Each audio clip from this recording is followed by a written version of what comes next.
Hey guys, this is Dan from learningcameras.com, and here I've got the brand new Canon 6D, and we're going to do a first impressions on this camera.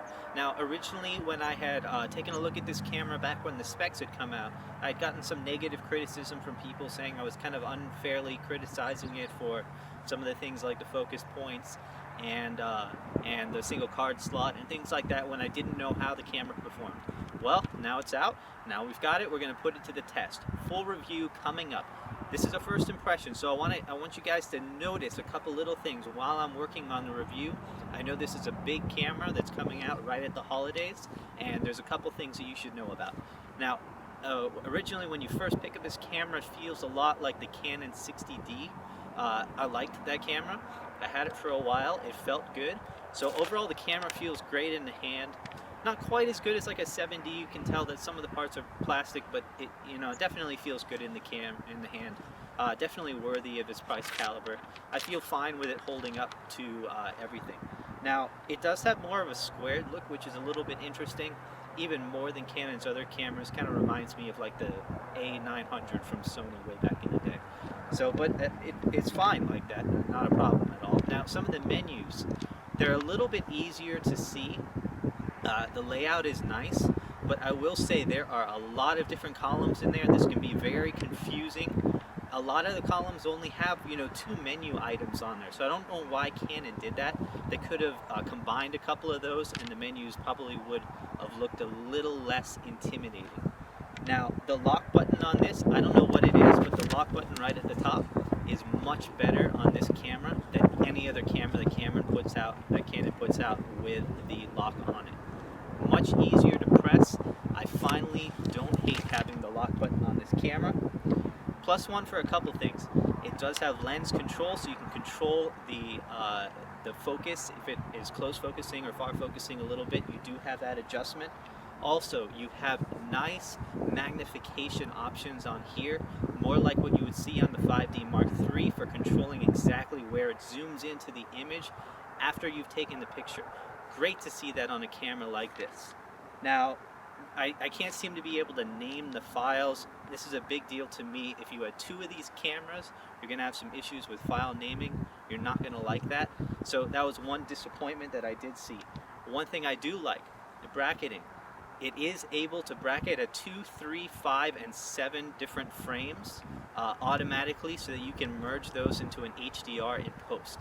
Now if you use the built-in HDR, it's a little weaker than it is on other cameras like the 5D III. Only 3 photos, and they're only limited to JPEG photos, nothing in RAW. But I'm fine using it in post. I'm glad to see that we can shoot up to 7 pictures on this camera.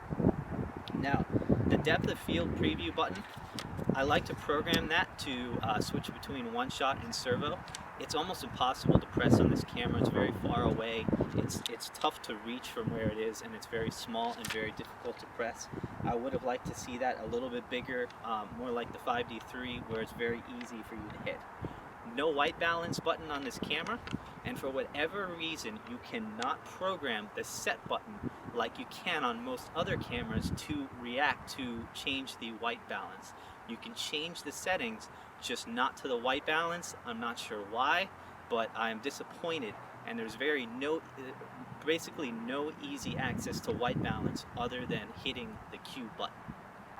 Now also, if you're using this camera a lot on the fly, it is a little tougher to change the focus points using this D-pad than it is with that thumb joystick that Canon has on cameras like the 7D and the 5D Mark III and the 5D II. Those are definitely pro cameras that have that ability. This one is just very difficult to do on a D-pad like that. It's not impossible, it's just a little more difficult. Now the back layout is a little bit different.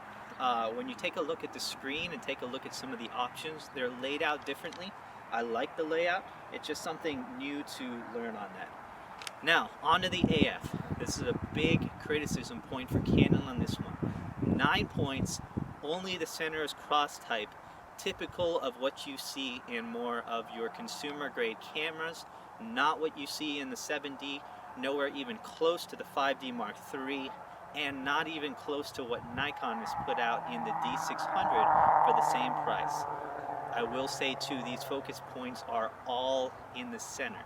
You almost don't need to use the outside ones because you're not getting a lot by using those. They're so close to the center of the frame, you're going to have a very difficult time composing outside of the center. You're going to have to compose, focus, and recompose that picture in order to be able to pull that off. Now, the ISO button, one thing that's nice is it's raised a little bit, very easy to press. Kind of gives you a clue on where the center of that frame, center of those 5 buttons are. Very easy to find. Thanks, Canon, I like that. On the Wi-Fi, this is a big feature on this camera. I don't think anyone was expecting it to be out on this camera. It's great. It works. It's confusing. There's a lot of options. This is new to a lot of people. The app on the phone, which we'll show you, it's good. It looks a little bit like a first generation product. Hopefully Canon kind of can improve that and make it look a little bit nicer, and maybe some other app developers can utilize the feature on the 60 and put something out on there. But it did work.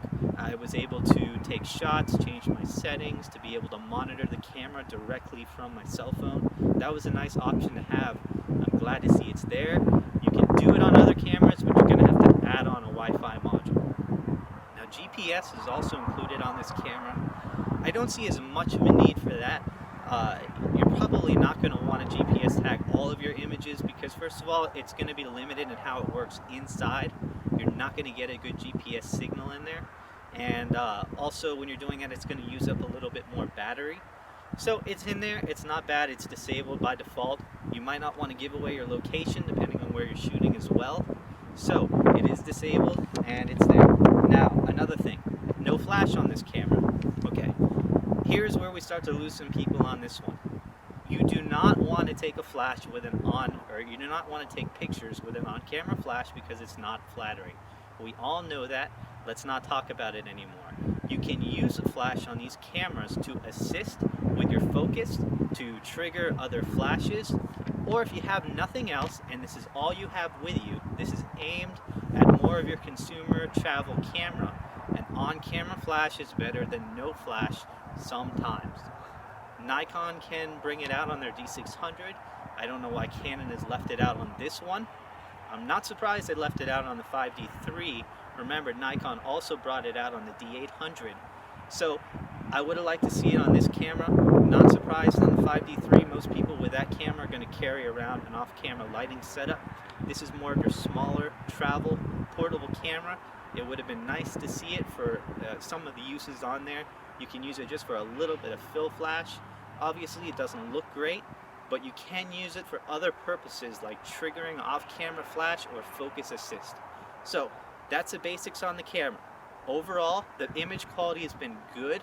I'm looking at a lot of the images and they look very similar to the 5D Mark III. That's to be expected. Digic 5 processor in both of these cameras. No problems with that. The low light abilities of this seem to be on par or better slightly than the 5D Mark III. That'll put it better than the Nikon D600. Good to see Canon up that on that one. So that's it for now. We'll have a full review coming up. Stay tuned for that.